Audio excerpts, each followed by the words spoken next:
Students, ನಾವು ಏನು ಮಾಡಿದ್ವಿ, ಇಲ್ಲಿನ ತರಗತಿಯವರೆಗೂ ನಾವು ಯಾವ ಒಂದು ವಿಷಯದ ಕುರಿತು ಅಧ್ಯಯನವನ್ನು ಮಾಡಿದ್ವಿ?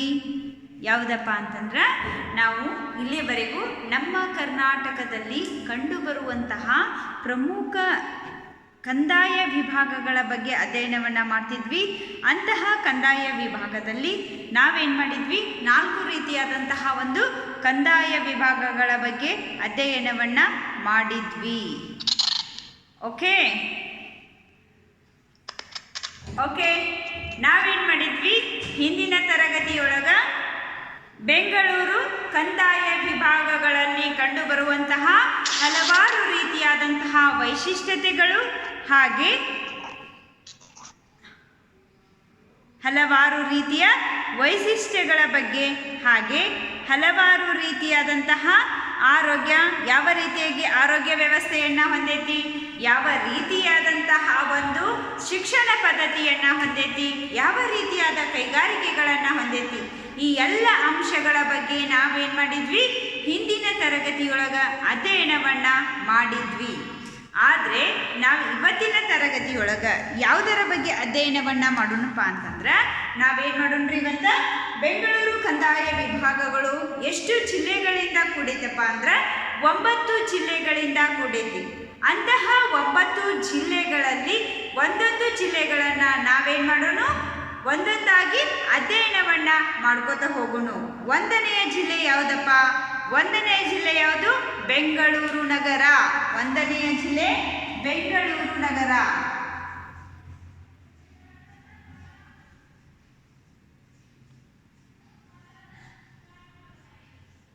ಈ ಬೆಂಗಳೂರು ನಗರವು ಸಹಿತ ಈ ಒಂದು ಬೆಂಗಳೂರು ಕಂದಾಯ ವಿಭಾಗದಲ್ಲಿ 9 ಜಿಲ್ಲೆಗಳನ್ನು ಒಳಗೊಂಡೈತಿ. ಈ ಒಂದು ಕಂದಾಯ ವಿಭಾಗವು ಒಳಗೊಂಡಂತಹ 9 ಜಿಲ್ಲೆಗಳಲ್ಲಿ ನಾವೇನು ಮಾಡೋಣ, ಒಂದೊಂದು ಜಿಲ್ಲೆಯ ಅವುಗಳ ವೈಶಿಷ್ಟ್ಯತೆ ಹಾಗೂ ಅವುಗಳ ಒಂದು ಗುಣಲಕ್ಷಣತೆಯ ಬಗ್ಗೆ ಅಧ್ಯಯನವನ್ನು ಮಾಡೋಣ. ಫಸ್ಟ್ ಯಾವ ಒಂದು ಜಿಲ್ಲೆಯ ಬಗ್ಗೆ ಅಂತಂದ್ರೆ ಬೆಂಗಳೂರು ನಗರ. ಈ ಬೆಂಗಳೂರು ನಗರ ಈ ಒಂದು ಜಿಲ್ಲೆ ಯಾವ ರೀತಿಯಾದ ವೈಶಿಷ್ಟ್ಯತೆಯಿಂದ ಕೂಡೈತಿ, ಯಾವ ರೀತಿಯಾದಂತಹ ಕಾರ್ಯಗಳನ್ನು ಮಾಡ್ತೈತಿ, ಯಾವ ಕಟ್ಟಡಗಳನ್ನು ಒಳಗೊಂಡೈತಿ, ಈ ಎಲ್ಲ ಅಂಶಗಳ ಬಗ್ಗೆ ನಾವೇನು ಮಾಡೋಣ, ಇವತ್ತಿನ ತರಗತಿಯೊಳಗೆ ಅಧ್ಯಯನವನ್ನು ಮಾಡೋಣ. ನಮ್ಮ ಬೆಂಗಳೂರು ನಗರ ಅನ್ನೋಣ ಏನಾಗೈತ್ರಿ, ಬೆಂಗಳೂರು ನಗರ. ಬೆಂಗಳೂರು ಅಂತಂದ್ರೆ ಏನು? ನಮ್ಮ ಕರ್ನಾಟಕದ ರಾಜಧಾನಿ. ಇದು ರಾಜಧಾನಿಯಾಗಿ ನಮ್ಮ ಕರ್ನಾಟಕದ ರಾಜಧಾನಿ ಯಾವ್ದ್ರಿ? ಬೆಂಗಳೂರು, ಹೌದಲ್ಲ? ಹಾಗಾಗಿ ಕರ್ನಾಟಕದ ರಾಜಧಾನಿ. ಹಾಗೆ ಈ ಬೆಂಗಳೂರು ನಿರ್ಮಾಣವಾದದ್ದು ಕೆಂಗಲ್ ಹನುಮಂತಯ್ಯ. ಕೆಂಗಲ್ ಹನುಮಂತಯ್ಯ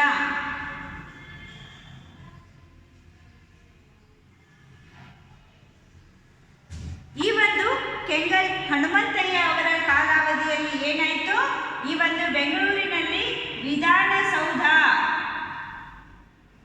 ಕೆಂಗಲ್ ಹನುಮಂತಯ್ಯ ಈ ಒಂದು ಕೆಂಗಲ್ ಹನುಮಂತಯ್ಯನವರ ಒಂದು ಆಡಳಿತಾವಧಿಯಲ್ಲಿ ಏನಾಯಿತು, ವಿಧಾನಸೌಧ ರೆಡಿ ಆಯಿತು. ಈ ಬೆಂಗಳೂರು ನಗರವನ್ನ, ಬೆಂಗಳೂರು ನಗರ ಅನ್ನೋದು ಒಂದು ಕಂದಾಯ ವಿಭಾಗದ ಜಿಲ್ಲೆಯಾಗಿ ಹೊರಹೊಮ್ಮತಲ್ಲ. ಹಾಗಾಗಿ ಬೆಂಗಳೂರು ಅನ್ನೋದು ನಮಗೆ ಯಾವ ನೆನಪುಗಳು ಬರಬೇಕಪ್ಪ ಅಂದ್ರೆ ಬೆಂಗಳೂರ. ಓಕೆ, ಇದು ನಮ್ಮ ಕರ್ನಾಟಕದ ರಾಜಧಾನಿ ಆಗೈತಿ. ಬೆಂಗಳೂರೊಳಗೆ ಏನು ಕಂಡು ಬರ್ತೈತಿ, ವಿಧಾನಸೌಧ ಐತಿ. ಆ ವಿಧಾನಸೌಧದ ಮೂಲಕ ಏನು ಆಡಳಿತವನ್ನ ಮಾಡ್ತಾರೋ, ಈ ಒಂದು ಆಡಳಿತ ಮಾಡುವ ಉದ್ದೇಶಕ್ಕಾಗಿ ವಿಧಾನಸೌಧವನ್ನ ಯಾವಾಗ ನಿರ್ಮಾಣ ಮಾಡಿದ್ರಪ್ಪ ಅಂತಂದ್ರೆ, ಕೆಂಗಲ್ ಹನುಮಂತಯ್ಯನವರು ಆಡಳಿತ ಮಾಡುವಂತಹ ಸಂದರ್ಭದಲ್ಲಿ ಏನಾಯಿತು, ವಿಧಾನಸೌಧವನ್ನ ಬೆಂಗಳೂರಿನಲ್ಲಿ ನಿರ್ಮಾಣ ಮಾಡಿದ್ರು. ಬೆಂಗಳೂರನ್ನ ನೆನಪಿರ್ಬೇಕ್ರಿ, ಏನು ಬರೇ ಟ್ರಾಫಿಕ್ ಭರಿತವಾದಂತಹ ಒಂದು ಸಿಟಿ ಅದು. ಅಲ್ಲಿ ಏನು ಯಾವಾಗ ನೋಡಿದ್ರು ಜನನಿಬಿಡತೆಯಿಂದ ಕೂಡಿರ್ತೈತಿ. ಇದು ಜನಸಂಖ್ಯೆಯಿಂದ ಏನಾಗೈತಿ, ಪ್ರಥಮ ಸ್ಥಾನದಲ್ಲೈತಿ. ಬೆಂಗಳೂರು ನಗರ ಜನಸಂಖ್ಯೆಯಲ್ಲಿ 1ನೇ ಸ್ಥಾನ. ಜನಸಂಖ್ಯಾ ದೃಷ್ಟಿಯಿಂದ ಬೆಂಗಳೂರು ನಗರವನ್ನು ನಾವು ವೀಕ್ಷಣೆ ಮಾಡಿದರೆ ಇದು ಇದು ಜನಸಂಖ್ಯೆಯಲ್ಲಿ ಏನಾಗೈತಿ ಪ್ರಥಮ ಸ್ಥಾನವನ್ನ ಪಡೆದೈತಿ. ಆದ್ರೆ ವಿಸ್ತೀರ್ಣದ ದೃಷ್ಟಿಯಿಂದ ಎರಡನೆಯ ಸ್ಥಾನ. ವಿಸ್ತೀರ್ಣದಲ್ಲಿ ಏನಾಗೈತ್ರಿ ಇದು ಎರಡನೆಯ ಸ್ಥಾನ.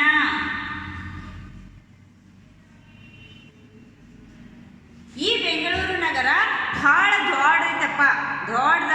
ಆದ್ರೆ ಬೆಳಗಾವಕ್ಕೆ ಹೋಲಿಕೆ ಮಾಡಿದ್ರೆ ಏನೈತಿ, ಈ ಬೆಂಗಳೂರಿನ ಒಂದು ವಿಸ್ತೀರ್ಣತೆ ಪ್ರಮಾಣ ಕಡಿಮೆ ಐತಿ. ಹಾಗಾಗಿ ಜನಸಂಖ್ಯೆಯಲ್ಲಿ ಏನೈತಿ ಹೆಚ್ಚಿನ ಸ್ಥಾನವನ್ನ ಒಳಗೊಂಡಿರುವುದರಿಂದಾಗಿ ಜನಸಂಖ್ಯಾ ದೃಷ್ಟಿಯಿಂದ 1ನೇ ಸ್ಥಾನದಲ್ಲಿ, ಹಾಗೆ ವಿಸ್ತೀರ್ಣದ ದೃಷ್ಟಿಯಿಂದ ಈ ಒಂದು ಬೆಂಗಳೂರು ಏನಾಗೈತಿ 2ನೇ ಸ್ಥಾನದಲ್ಲೈತಿ. ಇಂತಹ ಬೆಂಗಳೂರು ಇಲ್ಲಿ ಉಚ್ಚ ನ್ಯಾಯಾಲಯವು ಸಹಿತ ಕಂಡುಬರ್ತೈತೆ. ಏನು ಹೈಕೋರ್ಟ್ ಸಹಿತ ಎಲ್ಲೈತ್ರಿ ಇದು ಇಲ್ಲಿ ಬೆಂಗಳೂರು ನಗರದಲ್ಲಿ ಹೈಕೋರ್ಟ್ ಕಂಡುಬರ್ತೈತಿ. ಇದು ಬ್ರಿಟಿಷರ ಆಡಳಿತದ ಅವಧಿಯಲ್ಲಿ ಸ್ಥಾಪಿಸಲಾದಂತಹ ಲಾಲ್ಬಾಗ್, ಕಬ್ಬನ್ ಪಾರ್ಕ್ ಹಾಗೆ ಹಲವಾರು ರೀತಿಯ ಉದ್ಯಾನವನಗಳು ಸಹಿತ ಏನಕ್ಕವು ಈ ಒಂದು ಬೆಂಗಳೂರು ನಗರದಲ್ಲಿ ಕಂಡು ಬರ್ತಾವು. ಯಾವ ಒಂದು ಕಟ್ಟಡಗಳು ಅಂತಂದ್ರೆ ಯಾವ್ದ್ರಿ, ಲಾಲ್ಬಾಗ್, ಆಮೇಲೆ ಕಬ್ಬನ್ ಪಾರ್ಕ್. ಈ ಎಲ್ಲ ಕಟ್ಟಡಗಳನ್ನ ಏನು ಆ ಬ್ರಿಟಿಷರ್ ಇದ್ರಲ್ರಿ, ಬ್ರಿಟಿಷರ ಆಡಳಿತ ಅವಧಿಯಲ್ಲಿ ಏನ್ ಮಾಡ್ಬಿಟ್ರು, ಬೆಂಗಳೂರೊಳಗ ಇವು ಪ್ರಮುಖ ಉದ್ಯಾನವನಗಳನ್ನ ಏನ್ ಮಾಡಿದ್ರು, ಸ್ಟಾರ್ಟ್ ಮಾಡಿದ್ರು. ಗಾರ್ಡನ್ಸ್, ಈ ಒಂದು ಉದ್ಯಾನವನ ಏನಾಯ್ತು, ಲಾಲ್ಬಾಗ ಮತ್ತು ಕಬ್ಬನ್ ಪಾರ್ಕ ಏನಾಯ್ತಿದ್ದು, ಇದು ಬ್ರಿಟಿಷರ ಕಾಲಾವಧಿಯಲ್ಲಿಯೇ ನಿರ್ಮಿತವಾದಂತಹ ಉದ್ಯಾನವನಗಳು. ಈ ಒಂದು ಉದ್ಯಾನವನಗಳು ಎಲ್ಲಿ ಕಂಡು ಬರ್ತಾವಪ್ಪ ಅಂತಂದ್ರ ಬೆಂಗಳೂರು, ಈ ಒಂದು ಬೆಂಗಳೂರು ನಗರದಲ್ಲಿ ಏನಕ್ಕವ್ರಿ ಇವು ಕಂಡು ಬರ್ತಾವು. ಈ ರೀತಿಯಾಗಿ ಬೆಂಗಳೂರು ಏನಾಗೈತಿ ತನ್ನದೇ ಆದಂತಹ ಒಂದು ಸ್ಥಾನಮಾನವನ್ನ ಒಳಗೊಂಡು ಒಂದು ರೀತಿಯಾದಂತಹ ವೈಶಿಷ್ಟ್ಯತೆಯಿಂದ ಏನಾಗೈತ್ರಿ ಕೂಡಿದೆ ಅಂತ ಹೇಳಬೇಕು. ಈ ರೀತಿಯಾಗಿ ಬೆಂಗಳೂರು ತನ್ನದೇ ಆದಂತಹ ವೈಶಿಷ್ಟ್ಯತೆಯಲ್ಲಿ ಯಾವ ರೀತಿಯಾಗಿ ತನ್ನ ಮಹತ್ವತೆಯನ್ನು ಹೊಂದಿತೋ ಅದೇ ರೀತಿಯಾಗಿ ಅದೇ ತೆರನಾಗಿ ಇದು ಏನಾಯಿತು, ಒಂದು ರೀತಿಯಾದಂತಹ ಹಲವಾರು ಕಟ್ಟಡಗಳು, ಹಲವಾರು ಉದ್ಯಾನವನಗಳು ಹಾಗೆ ಹಲವಾರು ರೀತಿಯ ಒಂದು ಸಾಮ್ರಾಜ್ಯದ ಆಳ್ವಿಕೆಗೂ ಸಹಿತ ಬೆಂಗಳೂರು ಒಳಪಡ್ತು. ನಾವು ಹಿಂದೆ ಅಧ್ಯಯನ ಮಾಡಿದ ಪ್ರಕಾರ ಈ ಬೆಂಗಳೂರು ಅನ್ನೋದನ್ನ ಪ್ರಥಮವಾಗಿ ಆಳಿದ ಮನೆತನ ಯಾವುದು ಅಂತ ಕೇಳಿದ್ರೆ ಗಂಗಾ ಮನೆತನದವ್ರು ಏನ್ ಮಾಡಿದ್ರು, ಈ ಬೆಂಗಳೂರನ್ನ ಆಳ್ವಿಕೆ ಮಾಡಿ ಅಲ್ಲಿ ಉತ್ತಮವಾದಂತಹ ಒಂದು ಸಾಂಸ್ಕೃತಿಕ ಕೊಡುಗೆಗಳಿಗೂ ಹೆಸರುವಾಸಿಯಾಗಿ ಕಾರ್ಯವನ್ನ ನಿರ್ವಹಿಸ್ತಾ ಇದ್ರು. ಹಾಗಾಗಿ ಈ ಬೆಂಗಳೂರು ನಗರ ಏನಾಗೈತ್ರಿ, ಇಲ್ಲಿ ಅತ್ಯಂತ ಆಡಳಿತದ ದೃಷ್ಟಿಯಿಂದ ದೊಡ್ಡದಾದಂತಹ ಒಂದು ವಿಧಾನಸೌಧ ಕಂಡುಬರ್ತೈತಿ. ಹಾಗೆ ಬ್ರಿಟಿಷರ ಆಡಳಿತದ ಅವಧಿಯಲ್ಲಿ ನಿರ್ಮಿತವಾದಂತಹ ಉದ್ಯಾನವನಗಳಾದಂತಹ ಲಾಲ್ಬಾಗ್ ಹಾಗೆ ಕಬ್ಬನ್ ಪಾರ್ಕ್ ಇವುಗಳು ಸಹಿತ ಏನಾಗ್ಯಾವ್ರಿ, ಬ್ರಿಟಿಷರ ಕಾಲದಲ್ಲಿ ಸ್ಥಾಪಿತವಾದಂತಹ ಉದ್ಯಾನವನಗಳು. ಇವು ಬೆಂಗಳೂರು ಈ ಒಂದು ಜಿಲ್ಲೆಯಲ್ಲಿ ಏನಾಗೈತಿ ಕಂಡು ಬರ್ತೈತಿ. ಆಮೇಲೆ ಈ ನಗರದಿಂದ 50 ಕಿಲೋಮೀಟರ್ ದೂರದಲ್ಲಿ ಈ ಬೆಂಗಳೂರು ನಗರಕ್ಕೆ ಹೋಗ್ತೀವಲ್ಲ, ಈ ಬೆಂಗಳೂರು ನಗರಕ್ಕೆ ಹೋದ ನಂತರ ಅಲ್ಲಿಂದ 50 ಕಿಲೋಮೀಟರ್ ದೂರದಲ್ಲಿ ಯಾವ ಒಂದು ಬೆಟ್ಟ ಕಂಡುಬರ್ತೈತೆ ಅಂದ್ರೆ Nandi Betta. Very very famous Nandi Betta. ಅದು ಎಲ್ಲಿ ಯಾವ ಜಿಲ್ಲೆಯಲ್ಲಿ ಕಂಡುಬರ್ತೈತೆ ಅಂದ್ರೆ ಬೆಂಗಳೂರು ನಗರ ನಂದಿ ಬೆಟ್ಟ.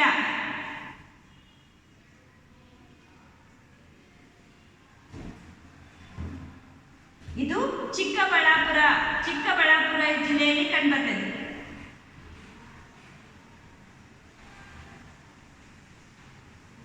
ಬೆಂಗಳೂರು ನಗರದಿಂದ 50 ಕಿಲೋಮೀಟರ್ ದೂರಕ್ಕೆ ವ್ಯಾಪಿಸಿದಾಗ ಅಲ್ಲಿ ನಮಗೆ ನಂದಿ ಬೆಟ್ಟ ಏನಕತಿ ಕಂಡು ಬರ್ತೈತಿ.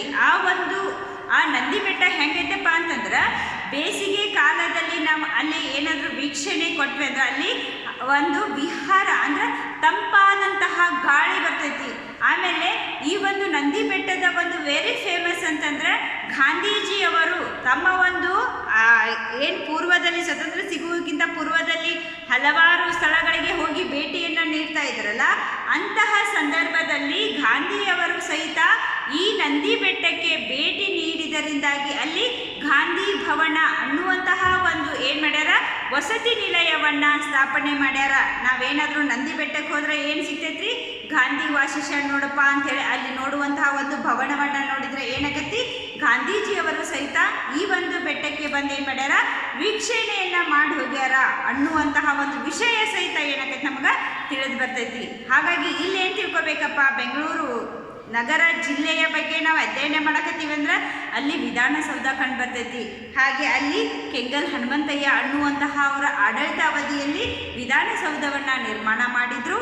ಅದೇ ರೀತಿಯಾಗಿ ಬ್ರಿಟಿಷರ ಆಡಳಿತ ಅವಧಿಯಲ್ಲಿ ಲಾಲ್ಬಾಗ್, ಕಬ್ಬನ್ ಪಾರ್ಕ್ಗಳನ್ನು ಏನು ಮಾಡಿದ್ರು, ಸ್ಥಾಪನೆಯನ್ನು ಮಾಡಿದರು. ಜನಸಂಖ್ಯಾ ದೃಷ್ಟಿಯಿಂದ ವೀಕ್ಷಿಸಿದಾಗ ಬೆಂಗಳೂರು ನಗರ ಜಿಲ್ಲೆ 1ನೇ ಸ್ಥಾನದಲ್ಲಿದೆ, ಆದರೆ ವಿಸ್ತೀರ್ಣದಲ್ಲಿ 2ನೇ ಸ್ಥಾನವನ್ನು ಒಳಗೊಂಡೈತಿ. ತದನಂತರ ಇಷ್ಟೇ ಅಲ್ಲದೆ ಈ ಒಂದು ಬೆಂಗಳೂರು ಅನ್ನುವಂತಹ ನಗರ ಜಿಲ್ಲೆ ಏನಾಗೈತಿ, ಹಲವಾರು ರೀತಿಯ ಉದ್ದಿಮೆಗಳ ನೀಡುವಂತಹ ಕಂಪನಿಗಳು ಸಹಿತ ಇಲ್ಲಿ ಕಂಡು ಬರ್ತಾವೆ. ಯಾವ್ಯಾವು ಎಕ್ಸಾಂಪಲ್ಸ್ ಅಂದ್ರೆ ಇನ್ಫೋಸಿಸ್ ಬ್ಯಾಂಕ್ ಸುಧಾಮೂರ್ತಿಯವರ ಒಂದು ಅಧ್ಯಕ್ಷತೆಯಲ್ಲಿ ಕಾರ್ಯನಿರ್ವಹಿಸುತ್ತಿರುವಂತಹ ಒಂದು ಸಂಸ್ಥೆ ಯಾವುದಪ್ಪ ಅಂದ್ರೆ ಇನ್ಫೋಸಿಸ್ ಸಂಸ್ಥೆ. ಹಾಗೆ ಬಯೋಕಾನ್ ಕಂಪನಿಗಳು, ಹೀಗೆ ಅನೇಕ ಖಾಸಗಿ ಹಾಗೂ ಬೃಹತ್ ಸಾರ್ವಜನಿಕ ವಲಯದ ಉದ್ದಿಮೆಗಳು ಸಹಿತ ಏನಾಗ್ಯಾವಿಲ್ಲಿ ಕಾರ್ಯವನ್ನು ಎಸುತ್ತಾ ಇದ್ದಾವೆ. ಈ ಒಂದು ಬೆಂಗಳೂರು ನಗರಕ್ಕೆ ಜನ ಎದಕ್ಕೆ ಹೋಗ್ತಾರೆ, ಉದ್ಯೋಗಕ್ಕಾಗಿ ಹೋಗ್ತಾರೆ.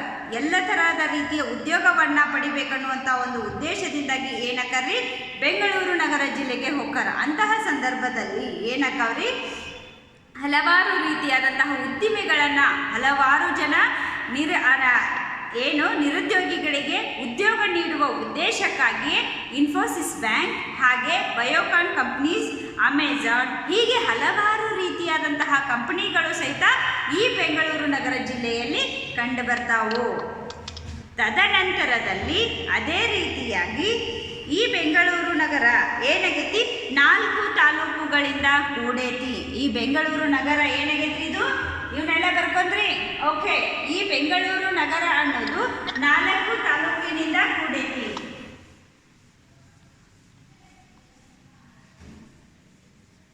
ಈ ಬೆಂಗಳೂರು ನಗರ ಜಿಲ್ಲೆ ಏನಾಗಿತ್ತು, ಬೆಂಗಳೂರು ನಗರ ಜಿಲ್ಲೆ ಇದೊಂದು ಜಿಲ್ಲೆ. ಇದರ ಬಗ್ಗೆ ಅಧ್ಯಯನ ಮಾಡಕತ್ತೀವಿ. ಈ ಬೆಂಗಳೂರು ಅನ್ನೋದ್ರಲ್ಲಿ ಏನೇನು ಕಂಡು ಬರ್ತೈತಿ, ಆಮೇಲೆ ಯಾವ ಯಾವ ರೀತಿಯಾದಂತಹ ಮಹತ್ವದಾದ ಅಂಶಗಳನ್ನು ಒಳಗೊಂಡೈತಿ, ಇವುಗಳ ಬಗ್ಗೆ ನಾವು ಸ್ಟಡಿ ಮಾಡಕತ್ತೀವಲ್ಲ. ಹಾಗಾಗಿ ಈ ಬೆಂಗಳೂರು ನಗರ ಜಿಲ್ಲೆಯಲ್ಲಿ 4 ತಾಲೂಕುಗಳಿಂದ ಕೂಡೈತಿದು. ಎಷ್ಟು ತಾಲೂಕು, 4 ತಾಲೂಕುಗಳು ಕಂಡು ಬರ್ತಾವು. ಅಂತಹ 4 ತಾಲೂಕುಗಳು ಯಾವಪ್ಪ ಅಂತಂದ್ರೆ, ಒಂದು ಬೆಂಗಳೂರು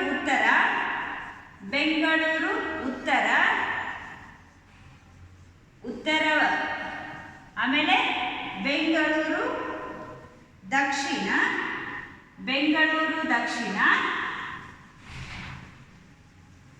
ದಕ್ಷಿಣ,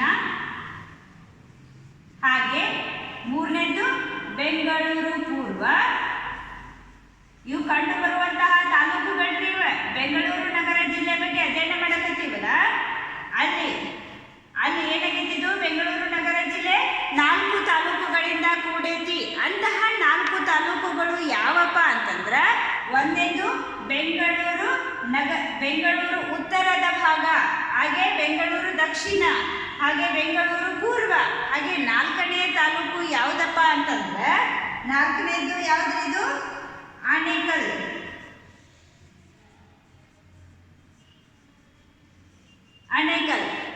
ಈ ರೀತಿಯಾಗಿ ಈ ಒಂದು ಬೆಂಗಳೂರು ನಗರ ಜಿಲ್ಲೆಯು 4 ತಾಲೂಕುಗಳಿಂದ ಕೂಡೈತಿ. ಅಂತಹ ತಾಲೂಕಿನಲ್ಲಿ 1ನೆಯ ತಾಲೂಕು ಬೆಂಗಳೂರು ಉತ್ತರ, ಬೆಂಗಳೂರು ದಕ್ಷಿಣ, ಬೆಂಗಳೂರು ಪೂರ್ವ, ಹಾಗೆ ಆನೇಕಲ್. ಈ ರೀತಿಯಾಗಿ 4 ತಾಲೂಕುಗಳನ್ನು ಒಳಗೊಂಡು ಇದು ತನ್ನ ಆಡಳಿತವನ್ನು ಸುಗಮ ರೀತಿಯಲ್ಲಿ ನಡೆಸ್ತಾ ಇದೆ. ಈ ರೀತಿಯಾಗಿ 4 ತಾಲೂಕುಗಳನ್ನು ಏನಾಗಿದ್ದು ಬೆಂಗಳೂರು ನಗರ ಜಿಲ್ಲೆ ಒಳಗೊಂಡೈತಿ. ಓಕೆ, ಈ ನಗರದ ಆಡಳಿತ ನಿರ್ವಹಣೆಗಾಗಿ ಇಲ್ಲಿ ಒಂದು ಬೃಹತ್ ಮಹಾನಗರ ಪಾಲಿಕೆ. ಈಗ ಈ ಬೆಂಗಳೂರು ಅನ್ನೋದೇನು ದೊಡ್ಡದಾದಂತಹ ಒಂದು ನಗರವಾದ್ದರಿಂದಾಗಿ ಇದರ ಆಡಳಿತ ಕೇವಲ ಕೆಲ ಮಂದಿಗೆ ಮಾತ್ರ ನೀಗುವುದಿಲ್ಲ. ಹಾಗಾಗಿ ಇದರ ಒಂದು ಸಂಪೂರ್ಣ ಆಡಳಿತದ ನಿರ್ವಹಣೆಗಾಗಿ ಬೃಹತ್ ಮಹಾನಗರ ಪಾಲಿಕೆಯನ್ನು ಸಹಿತ ಏನು ಮಾಡ್ಯಾರ, ಏರ್ಪಾಡು ಮಾಡ್ಯಾರ. ಆ ಒಂದು ಬೃಹತ್ ಮಹಾನಗರ ಪಾಲಿಕೆಯಿಂದಾಗಿ ಈ ಬೆಂಗಳೂರು ನಗರದ ಒಂದು ಸಂಪೂರ್ಣ ಆಡಳಿತದ ಹಿಡಿತವನ್ನು ಏನು ಮಾಡ್ತಾ ಇದ್ದಾರೆ, ಪಾಲಿಸ್ತಾ ಇದ್ದಾರೆ.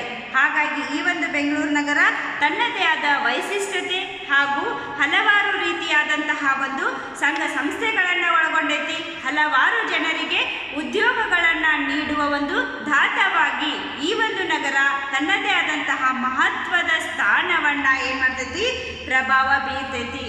ಇದು ಕೇವಲ ಕಂಪನಿಗಳು ಹಾಗೆ ಯಾವ ರೀತಿಯಾದ ಆಡಳಿತ ವ್ಯವಸ್ಥೆಯನ್ನು ಒಳಗೊಂಡೈತೋ ಅದೇ ರೀತಿಯಾಗಿ ಹಲವಾರು ರೀತಿಯಾದಂತಹ ರಾಷ್ಟ್ರೀಯ ಉದ್ಯಾನವನಗಳು ಸಹಿತ ಕಂಡುಬರ್ತಾವು. ಒಟ್ಟು ರಾಷ್ಟ್ರೀಯ ಉದ್ಯಾನವನಗಳ ಸಂಖ್ಯೆ ಎಷ್ಟು ಅಂತ ಕೇಳಿದರೆ 5. ಆ ರಾಷ್ಟ್ರೀಯ ಉದ್ಯಾನವನಗಳು, ಪ್ರಮುಖ ರಾಷ್ಟ್ರೀಯ ಉದ್ಯಾನವನಗಳು ಯಾವಪ್ಪ ಅಂದರೆ ಯಾವ್ಯಾವ್ರಿ? ಕುದುರೆಮುಖ, ಆಮೇಲೆ ಬಂಡೀಪುರ, ಬನ್ನೇರುಘಟ್ಟ ರಾಷ್ಟ್ರೀಯ ಉದ್ಯಾನವನ, ಅಂಶಿ ರಾಷ್ಟ್ರೀಯ ಉದ್ಯಾನವನ ಹಾಗೆ ನಾಗರಹೊಳೆ ರಾಷ್ಟ್ರೀಯ ಉದ್ಯಾನವನ. ಈ ರೀತಿಯಾಗಿ 5 ರಾಷ್ಟ್ರೀಯ ಉದ್ಯಾನವನಗಳ ಬಗ್ಗೆ ನಮಗೆ ಗೊತ್ತದವು. ಅದರಲ್ಲಿ ನಾವು ಈ ಬೆಂಗಳೂರು ನಗರ ಜಿಲ್ಲೆಯಲ್ಲಿ ಕಂಡುಬರುವಂತಹ ಒಂದು ರಾಷ್ಟ್ರೀಯ ಉದ್ಯಾನವನ ಯಾವುದು ಅಂತ ಕೇಳಿದರೆ ಎದನ್ನು ಬರಿಬೇಕಪ್ಪ ಅಂದ್ರೆ ಬನ್ನೇರುಘಟ್ಟ ರಾಷ್ಟ್ರೀಯ ಉದ್ಯಾನವನವು ಬೆಂಗಳೂರು ನಗರ ಜಿಲ್ಲೆಯಲ್ಲಿ ಕಂಡುಬರುತ್ತದೆ. ಓಕೆ ಏನ್ರಿ? ಈ ಒಂದು ರಾಷ್ಟ್ರೀಯ ಉದ್ಯಾನವನವಾದಂತಹ ಯಾವುದ್ರಿ? ಬನ್ನೇರುಘಟ್ಟ ರಾಷ್ಟ್ರೀಯ ಉದ್ಯಾನವನ ಯಾವ ಜಿಲ್ಲೆಯಲ್ಲಿ ಕಂಡುಬರುತ್ತದೆ ಅಂತಂದ್ರೆ ಬೆಂಗಳೂರು ನಗರ ಜಿಲ್ಲೆಯಲ್ಲಿ ಕಂಡುಬರುತ್ತದೆ. ಯಾವುದ್ರಿ? ಬನ್ನೇರುಘಟ್ಟ ರಾಷ್ಟ್ರೀಯ ಉದ್ಯಾನವನ. ಬನ್ನೇರುಘಟ್ಟ ರಾಷ್ಟ್ರೀಯ ಉದ್ಯಾನವನ. ರಾಷ್ಟ್ರೀಯ ಉದ್ಯಾನವನ. ಈ ಒಂದು ರಾಷ್ಟ್ರೀಯ ಉದ್ಯಾನವನ ಇದು ಬೆಂಗಳೂರು ನಗರ ಜಿಲ್ಲೆಯಲ್ಲಿ ಕಂಡು ಬರ್ತೈತಿ. Very very important.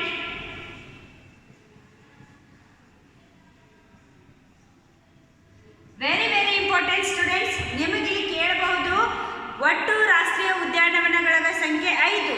ಅದರಲ್ಲಿ ಒಂದಾದಂತಹ ಬನ್ನೇರುಘಟ್ಟ ರಾಷ್ಟ್ರೀಯ ಉದ್ಯಾನವನವು ಯಾವ ಜಿಲ್ಲೆಯಲ್ಲಿ ಕಂಡು ಬರುತ್ತದೆ ಅಂತ ಕೇಳಿದರೆ ನೀವೇನು ಹೇಳಬೇಕು? ಇಲ್ಲ, ಈ ಒಂದು ರಾಷ್ಟ್ರೀಯ ಉದ್ಯಾನವನವು ಎಲ್ಲಿ? ಇದು ಬೆಂಗಳೂರು ನಗರ ಜಿಲ್ಲೆಯಲ್ಲಿ ಕಂಡು ಬರುತ್ತದೆ ಅಂತ ಏನು ಮಾಡಬೇಕು? ಹೇಳಬೇಕು. ಓಕೆ, ನೆಕ್ಸ್ಟ್ ಯಾವ ರೀತಿಯಾಗಿ ಇಲ್ಲಿ ಸ್ಥಳ ಏನಾಗ್ಯಾವು? ಹಲವಾರು ರೀತಿಯಾದಂತಹ ತನ್ನದೇ ಆದ ಮಹತ್ವತೆಯನ್ನು ಒಳಗೊಂಡವು. ಈ ಮಹತ್ವತೆಯಿಂದಾಗಿ ಹಲವಾರು ರೀತಿಯಾದಂತಹ ಒಂದು ಪ್ರೇಕ್ಷಣೀಯ ಸ್ಥಳಗಳ ಬಗ್ಗೆ ಹಾಗೆ ಅಲ್ಲಿ ಆಡಳಿತ ಮಾಡಿದಂತಹ ಹಲವಾರು ರೀತಿಯ ಅಧಿಕಾರಿಗಳ ಬಗ್ಗೆ ಏನಾಯಿತು ನಮಗೆ ತಿಳ್ಕೊಂಡ್ವಿ. ಈ ರೀತಿಯಾಗಿ ತನ್ನ ಮಹತ್ವತೆಯನ್ನು ಹೇಗೆ ಬೀರ್ತೋ ಹಲವಾರು ರೀತಿಯಾದಂತಹ ಒಂದು ಸಾಂಸ್ಕೃತಿಕ ಕೊಡುಗೆಗಳಿಂದಲೂ ಸಹಿತ ಇದು ತನ್ನ ಒಂದು ಕಾರ್ಯವನ್ನು ನಿರ್ವಹಿಸ್ತಾ ಇತ್ತು. ಅದೇ ರೀತಿಯಾಗಿ ತದನಂತರ ಇದರ ಒಂದು ಇಲ್ಲಿ ಕಂಡುಬರುವಂತಹ ಒಂದು ಪ್ರೇಕ್ಷಣೀಯ ಯಾವ ದೇವಾಲಯಗಳ ಬಗ್ಗೆಯೂ ಸಹಿತ ನಾವೇನು ಮಾಡಬೇಕು? ಇವತ್ತಿನ ತರಗತಿಯೊಳಗೆ ಅಧ್ಯಯನವನ್ನು ಮಾಡೋಣ. ಯಾವ ರೀತಿಯಾಗಿ ಬೆಂಗಳೂರು ನಗರ ಜಿಲ್ಲೆಯಲ್ಲಿ ಕಂಡುಬರುವಂತಹ ಪ್ರಮುಖ ದೇವಾಲಯಗಳು ಯಾವ್ಯಾವ ದೇವಾಲಯಗಳು ಈ ಒಂದು ಬೆಂಗಳೂರು ನಗರ ಜಿಲ್ಲೆಯಲ್ಲಿ ಬಂದವಪ್ಪ ಅಂದ್ರೆ ಪ್ರಮುಖ ದೇವಾಲಯಗಳು ಯಾವ ಯಾವ ಒಂದು ದೇವಾಲಯಗಳು ಇಲ್ಲಿ ಕಂಡು ಬಂದಾವು ಅಂತ ಕೇಳಿದರೆ ಏನು ಹೇಳ್ಬೇಕ್ರಿ? ಈಗ ಒಂದೊಂದಾಗಿ ನಾ ಬರೆಸ್ಕೊತ ಹೋಗ್ತೀನಿ, ನೀವು ಅದನ್ನು ಬರ್ಕೋತ ಹೋಗಬೇಕು. ಓಕೆ,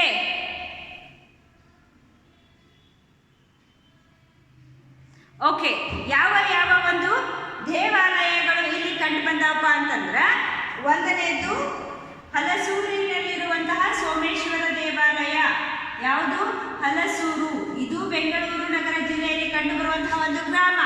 ಈ ಹಲಸೂರಿನೊಳಗ ಯಾವ ದೇವಾಲಯ ಕಂಡು ಬರ್ತೈತಪ್ಪ ಅಂತಂದ್ರೆ ಸೋಮೇಶ್ವರ ದೇವಾಲಯ. ಸೋಮೇಶ್ವರ ದೇವಾಲಯ. ಅದೇ ರೀತಿಯಾಗಿ ನೆಕ್ಸ್ಟ್ ಕಂಡು ಬರುವಂತಹ ದೇವಾಲಯ ಯಾವುದಪ್ಪ ಅಂತಂದ್ರೆ ಈಗ ಹಲಸೂರಿನೊಳಗೆ ಯಾವ ದೇವಾಲಯ? ಸೋಮೇಶ್ವರ ದೇವಾಲಯ. ಹಾಗೆ ಗವಿ ಗಂಗಾಧರೇಶ್ವರ ದೇವಾಲಯ. ಗವಿ ಗಂಗಾಧರೇಶ್ವರ. ಗವಿ ಗಂಗಾಧರೇಶ್ವರ.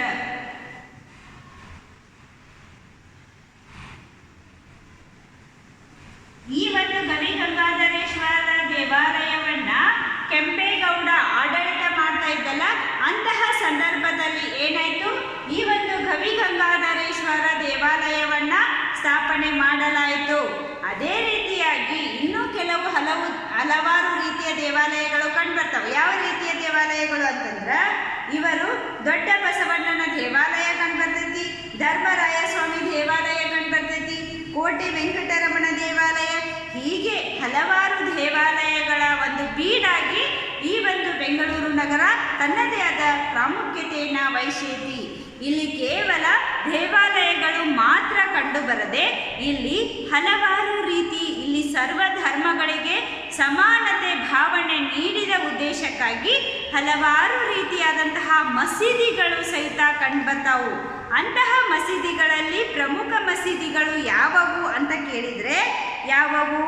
ಇಲ್ಲಿ ಜುಮ್ಮಾ ಮಸೀದಿ ಕಂಡುಬರ್ತೈತಿ, ಆಮೇಲೆ ಜಾಮಿಯಾ ಮಸೀದಿ, ಆಮೇಲೆ 1980ರಲ್ಲಿ ನಿರ್ಮಿಸಿದಂಥ ಕಾದ್ರಿಯಾ ಮಸೀದಿ, ಹಾಗೆ ಬನ್ನೇರುಘಟ್ಟದಲ್ಲಿ 2015ರಲ್ಲಿ ನಿರ್ಮಿಸಿರುವಂತಹ ಬಿಲಾಲ್ ಮಸೀದಿ. ಈ ಎಲ್ಲ ಮಸೀದಿಗಳು, ದೇವಾಲಯಗಳು ಮತ್ತು ಚರ್ಚ್ಗಳನ್ನು ಸಹಿತ ಏನಾಗಿತ್ತು ಈ ಬೆಂಗಳೂರು ನಗರ ಜಿಲ್ಲೆ ಒಳಗೊಂಡಿತ್ತು.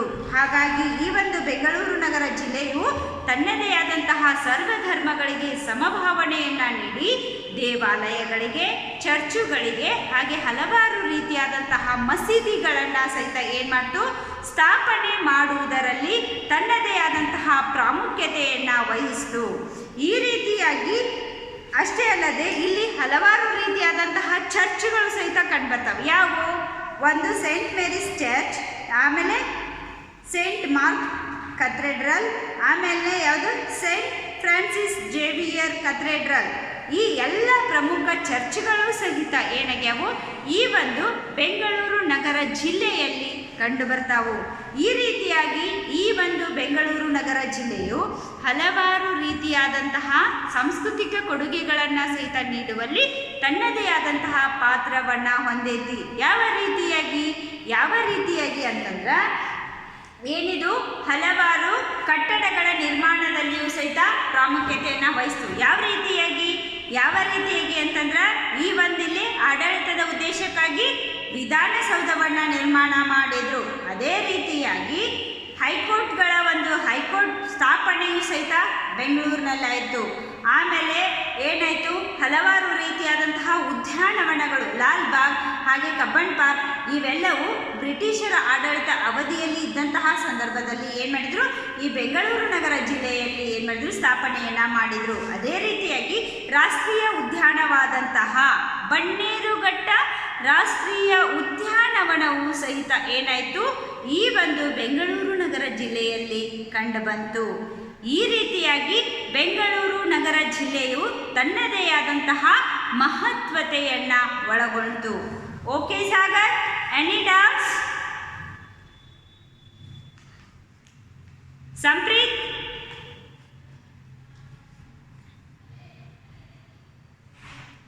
ಓಕೆ, ಬೆಂಗಳೂರು ನಗರ ಜಿಲ್ಲೆ ಬಗ್ಗೆ ಗೊತ್ತಾಯ್ತಾ? ಸಂಪ್ರೀತ್, ಬೆಂಗಳೂರು ನಗರ ಜಿಲ್ಲೆ ಬಗ್ಗೆ ಗೊತ್ತಾಯ್ತಾ? ಓಕೆ, ನೆಕ್ಸ್ಟ್ ಬರುವಂತಹ ಜಿಲ್ಲೆ ಯಾವುದಪ್ಪ ಅಂತಂದ್ರೆ ಬೆಂಗಳೂರು ಗ್ರಾಮೀಣ ಜಿಲ್ಲೆ. ನೆಕ್ಸ್ಟ್ ಬರೋದು ಯಾವ್ದ್ರಿ? ಬೆಂಗಳೂರು ಗ್ರಾಮೀಣ ಜಿಲ್ಲೆ.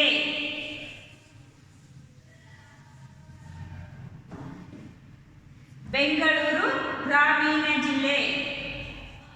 ಈಗ ನಗರ ಜಿಲ್ಲೆ ಬಗ್ಗೆ ಅಧ್ಯಯನವನ್ನ ಮಾಡಿದ್ವಿ.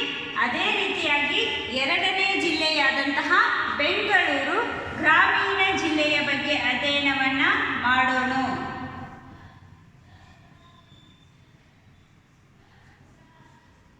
ಬೆಂಗಳೂರು ಗ್ರಾಮೀಣ ಜಿಲ್ಲೆ ಯಾವ ರೀತಿಯಾಗಿ ನಗರ ಜಿಲ್ಲೆಯು ತನ್ನದೇ ಆದ ಮಹತ್ವತೆಯನ್ನು ಒಳಗೊಂಡಿತ್ತೋ ಅದೇ ರೀತಿಯಾಗಿ ಈ ಒಂದು ಬೆಂಗಳೂರು ಗ್ರಾಮೀಣ ಜಿಲ್ಲೆಯು ಸಹಿತ ತನ್ನದೇ ಆದಂತಹ ಮಹತ್ವವನ್ನು ಬೀರೈತಿ. ಯಾವ ರೀತಿಯಾಗಿ ನೋಡೋಣ.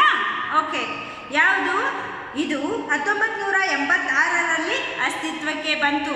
ಈ ಒಂದು ಬೆಂಗಳೂರು ಗ್ರಾಮೀಣ ಜಿಲ್ಲೆಯಾಗಿ ಪರಿಣಮಿಸಿದಂತಹ ವರ್ಷ ಯಾವುದು ಅಂತ ಕೇಳಿದ್ರೆ ಏನು ಹೇಳ್ಬೇಕ್ರಿ? 1986. 1986ರಲ್ಲಿ ಜಾರಿಗೆ. ಏನು ಜಾರಿಗೆ? ಈ ಬೆಂಗಳೂರು ಗ್ರಾಮೀಣ ಅನ್ನೋದನ್ನ ಜಿಲ್ಲೆಯನ್ನಾಗಿ 1986ರಲ್ಲಿ ಏನು ಮಾಡಿದ್ರು? ಪ್ರಾರಂಭ ಮಾಡಿದ್ರು. ಈ ಒಂದು ಜಿಲ್ಲೆ ಅಸ್ತಿತ್ವಕ್ಕೆ ಬಂದ ನಂತರ ಇದು 4 ತಾಲೂಕುಗಳಿಂದ ಕೂಡೈತಿ. ಇಲ್ಲಿಯೂ ಸಹಿತ ಏನಾಗೈತಿ 4 ತಾಲೂಕುಗಳಿಂದ ಕೂಡಿ ಆಡಳಿತವನ್ನ ಮಾಡ್ತೈತಿ. ಯಾವುದು 4 ತಾಲೂಕುಗಳು ಯಾವಪ್ಪ ಅಂದ್ರ ಇಲ್ಲಿ ಬರುವಂತ ಎಲ್ಲಿ ಈ ಬೆಂಗಳೂರು ಗ್ರಾಮೀಣ ಜಿಲ್ಲೆಯಲ್ಲಿ ಕಂಡು ಬರುವಂತಹ ಪ್ರಮುಖ 4 ತಾಲೂಕುಗಳು ಯಾವುವು ಅಂತ ಕೇಳಿದ್ರೆ ನೀವೇನು ಹೇಳಬೇಕು? ದೇವನಹಳ್ಳಿ, ಒಂದನೇದು ದೇವನಹಳ್ಳಿ,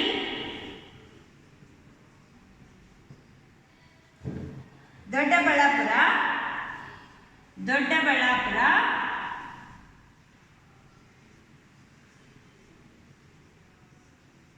ನಾಗಮಂಗಲ, ನೆಲಮಂಗಲ,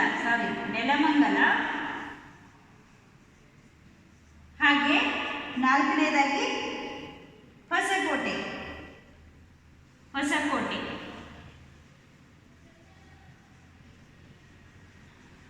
ಈ ಒಂದು ಬೆಂಗಳೂರು ನಗರ ಜಿಲ್ಲೆ ಬಹಳ ದೊಡ್ಡದಾದ್ದರಿಂದ ಬೆಂಗಳೂರು ನಗರ ಜಿಲ್ಲೆ ಒಳಗನೆ ಏನು ಮಾಡಿದ್ರು, ಬೆಂಗಳೂರನ್ನ ಹಲವಾರು ಜಿಲ್ಲೆಗಳನ್ನಾಗಿ ವಿಭಾಗ ಮಾಡಿದ್ರು.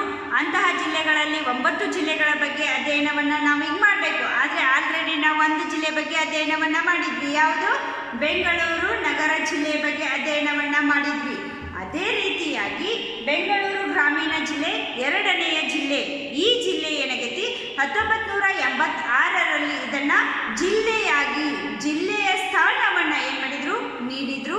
ತದನಂತರ ಇದು ಆಳ್ವಿಕೆಗೆ ಬಂದ ನಂತರ ಇಲ್ಲಿ 4 ತಾಲೂಕುಗಳು ಕಂಡು ಬರ್ತಾವು. ಅಂತಹ ತಾಲೂಕುಗಳು ಯಾವುವು ಅಂತ ಕೇಳಿದ್ರೆ ಒಂದು ದೇವನಹಳ್ಳಿ, ದೊಡ್ಡಬಳ್ಳಾಪುರ, ನೆಲಮಂಗಲ ಹಾಗೆ ಹೊಸಕೋಟೆ.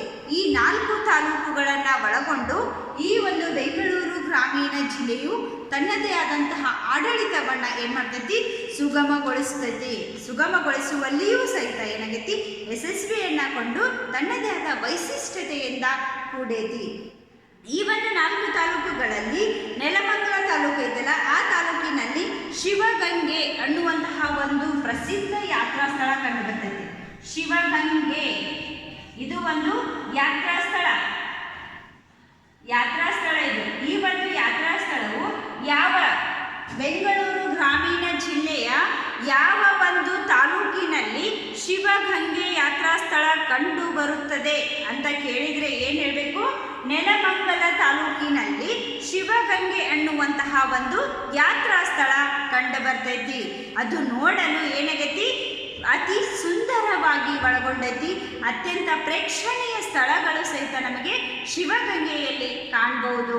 ಹೀಗಾಗಿ ಅನೇಕ ಯಾತ್ರಾರ್ಥಿಗಳನ್ನು ಆಗಮಿಸಿ ಸ್ವಾಗತಿಸುವಲ್ಲಿ ತನ್ನದೇ ಆದಂತಹ ಪ್ರಾಮುಖ್ಯತೆಯನ್ನು ಒಳಗೊಂಡೈತಿ. ಓಕೆ, ಹೀಗೆ ಹಲವಾರು ರೀತಿಯಾದಂತಹ ಇದನ್ನು ಒಳಗೊಂಡಿದ್ದು. ಅದೇ ರೀತಿಯಾಗಿ ಈ ದೇವನಹಳ್ಳಿ ಅನ್ನುವಂತಹ ಒಂದು ತಾಲೂಕಿನಲ್ಲಿ ಏನಾಗೈತಿ, ಕೆಂಪೇಗೌಡ ಅಂತಾರಾಷ್ಟ್ರೀಯ ವಿಮಾನ ನಿಲ್ದಾಣ ಕಂಡು ಬರ್ತೈತಿ. ಇಲ್ಲಿ ದೇವನಹಳ್ಳಿ ತಾಲೂಕು, ಈ ತಾಲೂಕುಗಳನ್ನು ಸುಮ್ಮನೆ ಕೊಟ್ಟಿಲ್ಲ. ಆ ತಾಲೂಕುಗಳಲ್ಲಿ ತಮ್ಮದೇ ಆದಂತಹ ವೈಶಿಷ್ಟ್ಯತೆಯಿಂದ ಕೂಡ್ಯಾವ. ಅಂತಹ ವೈಶಿಷ್ಟ್ಯತೆಯಲ್ಲಿ ಈ ಒಂದು ನೆಲಮಂಗಲ ತಾಲೂಕು ಏನು ಒಳಗೊಂಡೈತಿ, ಶಿವಗಂಗೆ ಅನ್ನುವಂತಹ ಒಂದು ಯಾತ್ರಾ ಸ್ಥಳವನ್ನು ಒಳಗೊಂಡೈತಲ್ಲ, ಅದೇ ತೆರನಾಗಿ ದೇವನಹಳ್ಳಿ ಈ ಒಂದು ತಾಲೂಕಿನಲ್ಲಿ ಕೆಂಪೇಗೌಡ ಅಂತಾರಾಷ್ಟ್ರೀಯ ವಿಮಾನ ನಿಲ್ದಾಣ ಏನಕತಿ ಕಂಡು ಬರ್ತೈತಿ. ಯಾವುದು? ಕೆಂಪೇಗೌಡ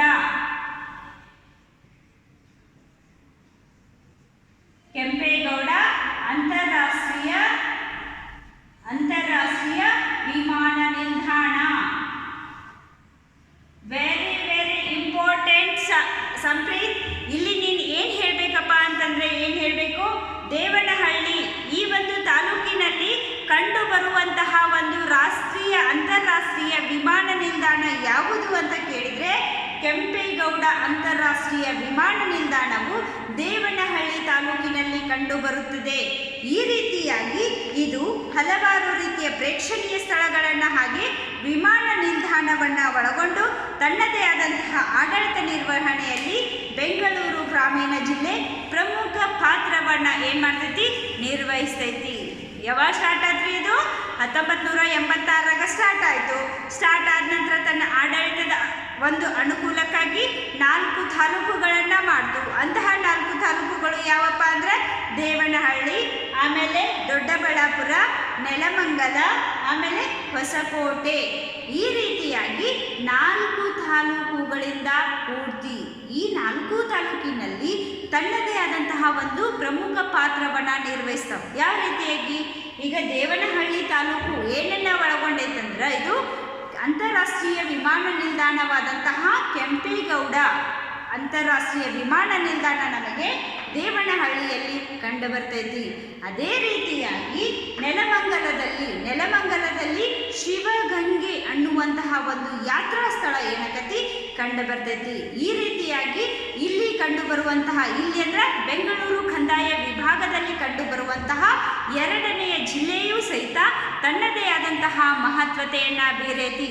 ತದನಂತರ ನಾವು 3ನೇ ಜಿಲ್ಲೆಗೆ ಹೋಗೋಣ. 3ನೇ ಜಿಲ್ಲೆ ಯಾವುದು? 3ನೇ ಜಿಲ್ಲೆ ಯಾವುದಪ್ಪ ಅಂದ್ರೆ ಚಿಕ್ಕಬಳ್ಳಾಪುರ ಜಿಲ್ಲೆ. ಇದ್ರ ಬಗ್ಗೆ ಗೊತ್ತಾಯ್ತಾ? ಬರ್ಕೊಂಡ್ರ?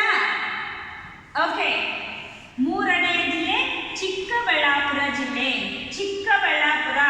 ಚಿಕ್ಕಬಳ್ಳಾಪುರ ಅಂದ್ರೆ ಏನ್ ನೆನಪಾಗಬೇಕ್ರಿ ನಮಗ? Nandi Betta, very very important. ಹಾಗೆ ಅತಿ ಒಂದು ಉನ್ನತವಾದಂತಹ ಬೆಟ್ಟ ನಂದಿ ಬೆಟ್ಟ ಈ ಒಂದು ಚಿಕ್ಕಬಳ್ಳಾಪುರ ಜಿಲ್ಲೆಯಲ್ಲಿ ಏನಕತಿ ಕಂಡು ಬರ್ತೈತಿ. ಈಗ 3ನೇ ಜಿಲ್ಲೆ ಯಾವ್ದ್ರಿ? ಚಿಕ್ಕಬಳ್ಳಾಪುರ.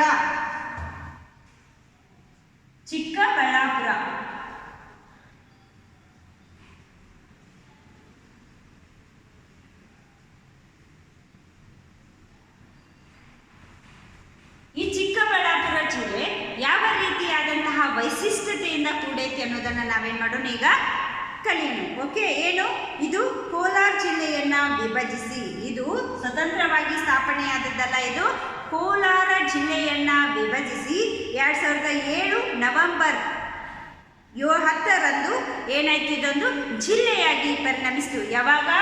ಇದು ಕೋಲಾರ ಜಿಲ್ಲೆಯನ್ನ ವಿಭಜಿಸಿ ಕೋಲಾರ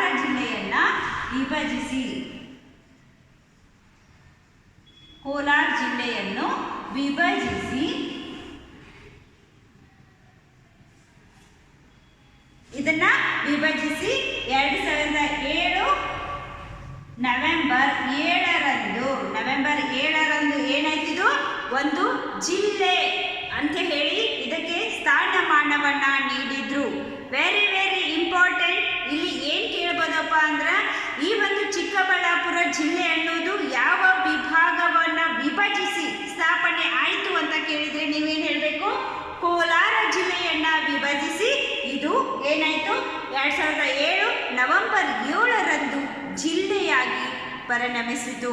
ಹಾಗೆ ಜಿಲ್ಲೆಯಾಗಿ ತನ್ನ ಒಂದು ಸ್ಥಾನವನ್ನ ಗಳಿಸಿತು. ಇದು ಚಿಕ್ಕಬಳ್ಳಾಪುರ, ಹಾಗೆ ಗೌರಿಬಿದನೂರು, ಬಾಗೇಪಲ್ಲಿ, ಸಿಡ್ಲಘಟ್ಟ, ಗುಡಿಬಂಡೆ, ಚಿಂತಾಮಣಿ ಹೀಗೆ ಹಲವಾರು ತಾಲೂಕುಗಳಿಂದ ಕೂಡೈತಿ. ಈ ಒಂದು ಚಿಕ್ಕಬಳ್ಳಾಪುರ ಐತಲ್ಲ, ಹಲವಾರು ತಾಲೂಕುಗಳು ಇಲ್ಲಿ ಕಂಡು ಬರ್ತಾವೆ. ಯಾವ ತಾಲೂಕು ಅಂತಂದ್ರೆ ಅಲ್ಲಿ ನೀ ಅಂಡರ್ಲೈನ್ ಮಾಡ್ಕೋಪಿ, ಅಂಡರ್ಲೈನ್ ಅನ್ನ ಮಾಡ್ಕೋರಿ. ಏನು ಯಾವ ತಾಲೂಕುಗಳಂದ್ರೆ ಇಲ್ಲಿ ಗೌರಿಬಿದನೂರು, ಬಾಗೇಪಲ್ಲಿ, ಸಿಡ್ಲಘಟ್ಟ, ಗುಡಿಬಂಡೆ ಹಾಗೆ ಚಿಂತಾಮಣಿ ಈ ಹಲವಾರು ತಾಲೂಕುಗಳಿಂದ ಕೂಡಿ ಈ ಒಂದು ಚಿಕ್ಕಬಳ್ಳಾಪುರ ಜಿಲ್ಲೆ ತನ್ನದೇ ಆದ ಆಡಳಿತವನ್ನ ನಿರ್ವಹಿಸ್ತೈತಿ. ಈ ಒಂದು ಚಿಕ್ಕಬಳ್ಳಾಪುರ ಜಿಲ್ಲೆಯಲ್ಲಿ ಕಂಡುಬರುವಂತಹ ಒಂದು ಪ್ರೇಕ್ಷಣೀಯ ಸ್ಥಳ ಅಥವಾ ಬೆಟ್ಟ ಯಾವುದಪ್ಪ ಅಂತಂದ್ರೆ ನಂದಿ ಬೆಟ್ಟ. ನಂದಿ ಹಿಲ್ಸ್ ಹೋಗಿರಲಿಲ್ಲ? ನಂದಿ ಬೆಟ್ಟ ಇದು ಎಲ್ಲಿ? ಚಿಕ್ಕಬಳ್ಳಾಪುರ ಜಿಲ್ಲೆಯಲ್ಲಿ ಕಂಡುಬರುವಂತಹ ಒಂದು ದೊಡ್ಡ ಬೆಟ್ಟ.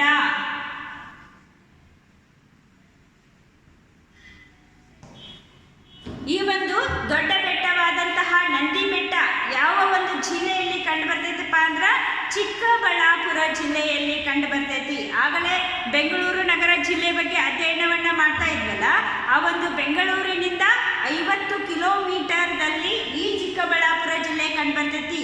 ಈ ಚಿಕ್ಕಬಳ್ಳಾಪುರ ಜಿಲ್ಲೆಯಲ್ಲಿ ನಂದಿ ಬೆಟ್ಟ ಅನ್ನೋದು ತನ್ನದೇ ಆದಂತಹ ಪ್ರಾಮುಖ್ಯತೆಯನ್ನ ಒಳಗೊಂಡೈತಿ.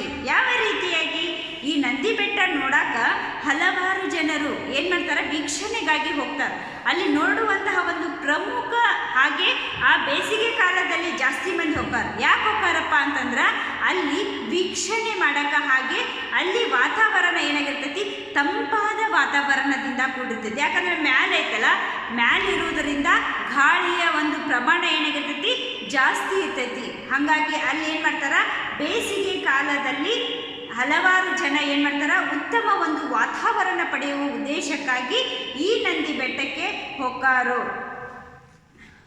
ಹಾಗೆಯೇ ಇದು ಹಲವಾರು ಗಿರಿಧಾಮಗಳಿಂದ ಹಾಗೆ ಇಲ್ಲಿ ಹಲವಾರು ರೀತಿಯಾದಂತಹ ದೇವಾಲಯಗಳನ್ನು ಒಳಗೊಂಡೈತಿ. ಯಾವ ಯಾವ ದೇವಾಲಯಗಳು? ಯೋಗನಂದೀಶ್ವರ ಹಾಗೆ ಭೋಗನಂದೀಶ್ವರ. ಇಲ್ಲಿ ಕಂಡುಬರುವ ಪ್ರಮುಖ ದೇವಾಲಯಗಳು ಯಾವುವು ಅಂತ ಕೇಳಿದರೆ, ಪ್ರಮುಖ ದೇವಾಲಯಗಳು ಯೋಗನಂದೀಶ್ವರ ಮತ್ತೆ ಒಂದನೇದು ಯೋಗನಂದೀಶ್ವರ ಹಾಗೆಯೇ ಎರಡನೇದು ಭೋಗನಂದೀಶ್ವರ. ಯೋಗನಂದೀಶ್ವರ ಮತ್ತೆ ಭೋಗನಂದೀಶ್ವರ ಅನ್ನುವಂತಹ ಒಂದು ಪ್ರಮುಖ ದೇವಾಲಯಗಳು ಈ ಒಂದು ಚಿಕ್ಕಬಳ್ಳಾಪುರ ಜಿಲ್ಲೆಯಲ್ಲಿ ಕಂಡು ಬರ್ತಾವು. ಆಮೇಲೆ ಇದು ಚಿಂತಾಮಣಿ ತಾಲೂಕಿನ ಕೈವಾರ ತಾತಯ್ಯ ಅನ್ನುವ ಅನುಭಾವಿಗಳ ಕೇಂದ್ರವಾಗಿಯೂ ಸಹಿತ ಹೊರಹೊಮ್ಮೈತಿ. ಈ ಚಿಕ್ಕಬಳ್ಳಾಪುರ ಜಿಲ್ಲೆಯಲ್ಲಿ ಚಿಂತಾಮಣಿ ಅನ್ನುವಂತಹ ಒಂದು ತಾಲೂಕಿನೊಳಗೇನು ಕೈವಾರ ತಾತಯ್ಯ, ಈ ಕೈವಾರ ತಾತಯ್ಯ ಅನ್ನುವಂತಹ ಅನುಭಾವಿಗಳ ಕೇಂದ್ರವೂ ಸಹಿತ ಎಲ್ಲೈತಿ ಈ ಒಂದು ಚಿಕ್ಕಬಳ್ಳಾಪುರ ಜಿಲ್ಲೆಯಲ್ಲಿರುವಂತಹ ಚಿಂತಾಮಣಿ ಅನ್ನುವಂತಹ ತಾಲೂಕಿನಲ್ಲಿ ಕೈವಾರ ತಾತಯ್ಯ ಅನ್ನುವಂತಹ ಒಂದು ಕೇಂದ್ರ ಏನಾಗೈತಿ ಕಂಡು ಬರ್ತೈತಿ. ಆಮೇಲೆ ಗೌರಿಬಿದನೂರು ತಾಲೂಕಿನಲ್ಲಿ ವಿದುರಾಶ್ವತ್ ಎಂಬ ಚಾರಿತ್ರಿಕ ಸ್ಥಳವಿದೆ. Very very important student.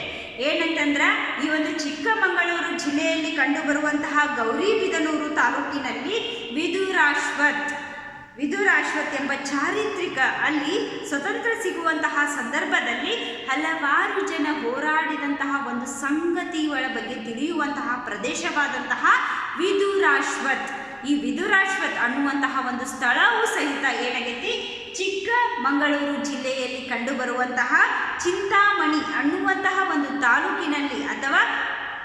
ತಾಲೂಕಿನಲ್ಲಿ ಏನಾಗೈತಿ ಈ ಒಂದು ಪ್ರದೇಶ ಗೌರಿಬಿದನೂರು ಅನ್ನುವಂತಹ ಪ್ರದೇಶದಲ್ಲಿ ಏನಾಗೈತಿ ವಿದುರಾಶ್ವತ್ ಅನ್ನುವಂತಹ ಒಂದು ಸ್ಥಳವು ತನ್ನದೇ ಆದ ಮಹತ್ವತೆಯಿಂದ ಕೂಡೈತಿ.